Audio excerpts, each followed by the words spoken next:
Okay, so this will be the last photograph we process in this series. This has been a lot of fun to process some images to kind of explain the kind of simplicity of how processing images shouldn't be overly complicated. And this has been only color photographs so far. I will develop a second series that will be just for black and white, and we'll get into fairly advanced areas of black and white processing. But we'll finish this off with color. Now here is a photograph I took a few months ago in the Okavango Delta of Botswana of a cheetah and her two cubs.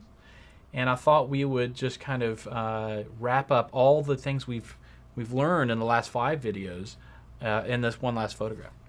So crop. Should I crop? You know, I think I'm not going to crop because I like the vegetation and how it's kind of a part of the scene. I think it's very important. However, it is a very elongated type of a subject where you've got the mother laying on her belly on her side with those young cubs. So I think I'm going to bring it down a little bit, like maybe to around there. I like having these this vegetation in the background. We're going to keep that. So again, white balance. I actually think that this is a little on the warm side by default, how the camera chose the white balance. Mainly because direct light is typically warm and shadows typically have a blue cast. And they have a blue cast because the sun is not direct and the predominant color is coming from a blue sky, casting down a blue shadow. So I would like to cool this scene off a little bit with a little bit cooler white balance. But I will make the warmth come back up later, specifically in these highlights. So we're going to bring this down a little bit. Not too much, maybe 5200 degrees. Now let's select a white point. Bring it all the way up. Bring it back where they're not blown out anymore.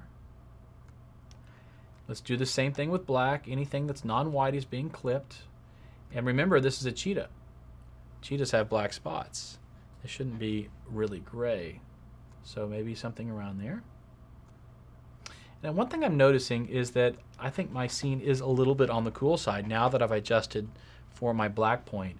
So I will go back to the white balance and bring it up just a little bit.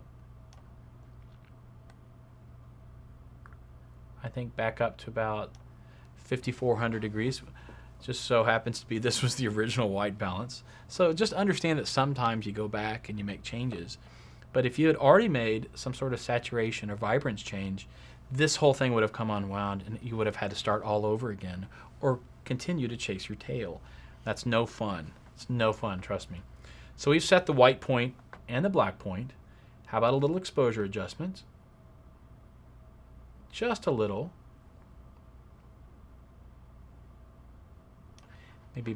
Maybe a quarter of a stop increase, and then a little bit of a shadow adjustment. But you know what? I don't want that shadow adjustment affecting the background. So maybe a little bit later we'll do a radial filter of just affecting what's inside the circle using an invert mask to just affect what's inside that circle, so our subjects. Or I could actually paint a mask on them. Maybe that's the easier approach. So let's continue. And maybe I'll adjust that black just a little bit more, bring it down. I'm liking this, it's looking pretty good. And no clarity, but maybe I want clarity on my subject. This is one thing we haven't really spent much time with, is how clarity can work very well as a way of getting contrast on wildlife subjects, but you have to use that in conjunction with other slider adjustments. So we'll get into that now. So let's go into the adjustment brush. Let's go through and just paint a mask over all 3 of these beautiful cats. I'll show the selected mask overlay. We'll go through a little sloppily. Don't want to spend too much time on this. If you end up watching this on an iPad, maybe you can zoom forward another 15 seconds. Some applications allow you to do that.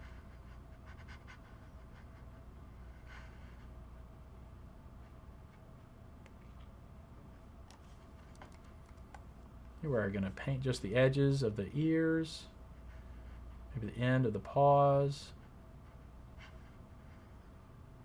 And I think we're just about done painting the mask, not doing any adjustments yet. So I'll select O, which takes me outside of the viewing of what that mask overlay is. Now, we talked about this earlier, where if you increase the clarity, this was in video 1, if we increase the clarity, it seems to cool off that area. So often, I will use clarity in conjunction with a little positive adjustment to the temperature. But sometimes when I use clarity, it blocks up the shadows. So now I need to also increase the shadows. So let's increase the clarity, and you'll notice it might feel a little bit cooler on the subject. So we'll bring this up to about 19 or 20. I'll increase the shadows to open them up just a little bit, and then I'll use an increase in temperature by maybe a positive, let's say a positive of 5. So we did 3 different things on that mask, not having to repaint for each adjustment.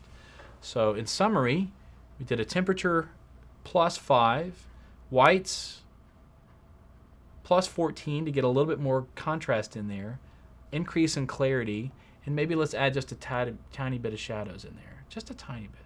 But I just want to brighten it up as I open it up, because that clarity slider will sometimes just throw too many things in the shadow. So there we finished that.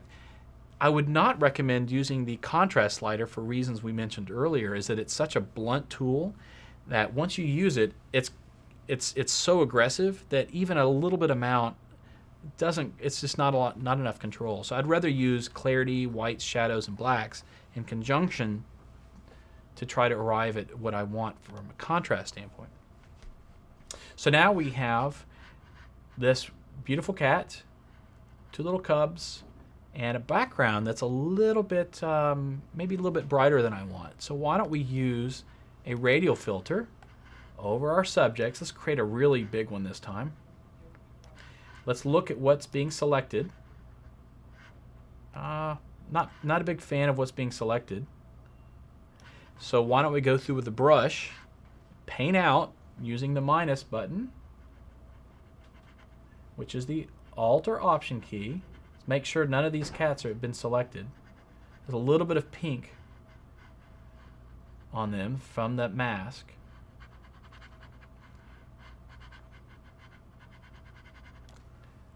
Let's click O, redo it, back, and now let's get the exposure down just on the background a little bit. Maybe about that amount. I'm bringing those highlights back up because it looks a little more natural. It's a little more difficult to figure out where that transition is happening by doing that one little trick. Okay. Now let's look and see where we are. Maybe we add a little bit of color. But remember, at the very end, if we add color, especially to a big cat, we're throwing in a little bit more of a color cast, like an orange that we didn't want. So let's bring in a little bit of vibrance. Looking good, looking good. And I'm starting to see a little bit more orange happening in these cats. So let's go down to the HSL tools, take the target adjustment tool, and bring down. You'll notice that both orange and yellow, there's more orange than yellow in this area of the cat. So I'm going to bring that orange down just a little bit, so I think it looks a little more natural. And then to finish things up, let's get into the sharpening, which you have probably known what I'm going to do. I'm going to bring that mask in and only sharpen our subjects, and I'm going to let go, and that's about it. I think that's all I'm going to do for this photograph. And I'm very happy with the white balance difference between the background and the foreground. I like how we painted on a mask for these subjects for both clarity, a little bit of shadow and highlight, and whites, but also increase the temperature to slightly warm them up. I think that's the trick which made it all work. Otherwise, I think the colors were going to be out of whack.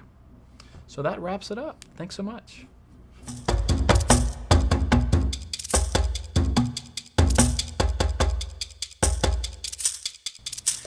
In wrapping up, thank you so much for taking the time to look at all these videos to try to get into the world of processing your photographs in a more efficient way without chasing your tail with doing exposure adjustments, some color, and then all of a sudden you need to do more exposure adjustments because you did color too early.